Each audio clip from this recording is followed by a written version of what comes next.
తెలంగాణ రాష్ట్రంలో BJP chief నియామకంపై suspense కొనసాగుతోంది. BC నేతకే BJP పగ్గాలంటూ గత కొంతకాలంగా ప్రచారం జోరుగా సాగుతోంది.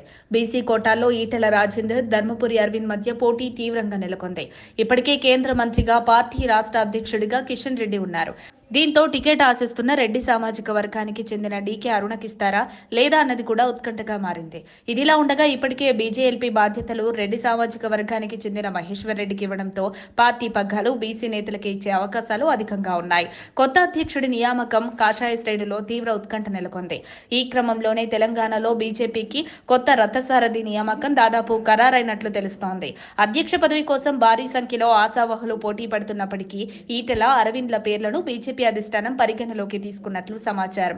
ఈ మేరకు డిసెంబర్ 10 నుంచి 20 వరకు మండల కమిటీలు పూర్తి చేయాలని భావిస్తున్న బీజేపీ ఈ ప్రక్రియ పూర్తి కాగానే రాష్ట్ర అధ్యక్షుడిని ప్రకటించనుంది. అయితే ఈ పదవి కోసం ఇప్పటికే ఈటెల రాజేందర్, రఘునందన్ రావు, డీకే అరుణ, ధర్మపురి అరవింద్లు పోటీ పడుతుండగా తాజాగా రాజాసింగ్, పాయల్ శంకర్ సైతం ఆశిస్తున్నట్లు ప్రచారం జరుగుతోంది. వీరంతా ఢిల్లీ వేదికగా లాబియింగ్ చేపడుతున్నట్లు పార్టీ వర్గాల్లో చర్చ నడుస్తోంది. అయితే బీసీ సామాజిక వర్గానికి చెందిన వారికి అధ్యక్ష పీఠం అరవింద్కి ఇవ్వాలని అధిష్టానం భావిస్తుండగా ఈటెల రాజేందర్కు అధ్యక్ష పీఠం దక్కే అవకాశం లేనట్లు తెలుస్తోంది. 7 సార్లు ఎమ్మెల్యేగా, 2 సార్లు మంత్రిగా పనిచేసిన అనుభవం ఈటెలకు ఉండటంతో మరింత బలం చేకూరింది. కానీ ఈటెల బీఆర్ఎస్లో చేరతారంటూ వస్తున్న వార్తలే ఈటెల కొంపు ముంచేలా ఉన్నట్లు తెలుస్తోంది.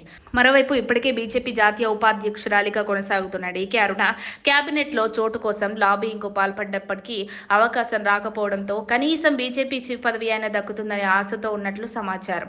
జాతీయ సంస్థాగత ఎన్నికల నేపథ్యంలో జాతీయ ఎన్నికల రిటర్నింగ్ అధికారి లక్ష్మణ్ అన్ని రాష్ట్రాల్లో పర్యటిస్తున్నారు. తెలంగాణ సంస్థాగత ఎన్నికల ఏర్పాట్లలో ఎండల లక్ష్మీనారాయణ నిమగ్నమయ్యారు. ఇటీవల ఆయన బాధ్యతలు స్వీకరించారు. డిసెంబర్ 16 నుంచి 30 వరకు బూత్ కమిటీలను పూర్తి చేయనున్నారు.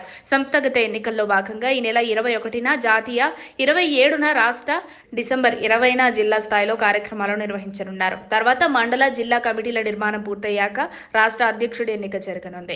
మరి బీసీ నేతల్లో సీనియర్ నేత అయిన ఈటెలను కాదని ధర్మపురి అరవింద్కు తెలంగాణ బీజేపీ పగ్గాలు ఇస్తారా లేదా అనేది వేచి చూడాలి. మరి బీజేపీలో కొనసాగుతున్న ఏ నేతకు అధ్యక్ష పదవిస్తే తెలంగాణలో వచ్చే ఎన్నికల నాటికి అధికారానికి చేరువయ్యేలా బీజేపీ బలపడుతుందో మీ అభిప్రాయాన్ని కమెంట్ ద్వారా తెలియజేయండి.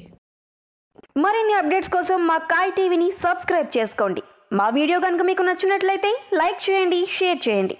మీ విలువైన అభిప్రాయాలను కామెంట్ బాక్స్లో తెలియజేయండి.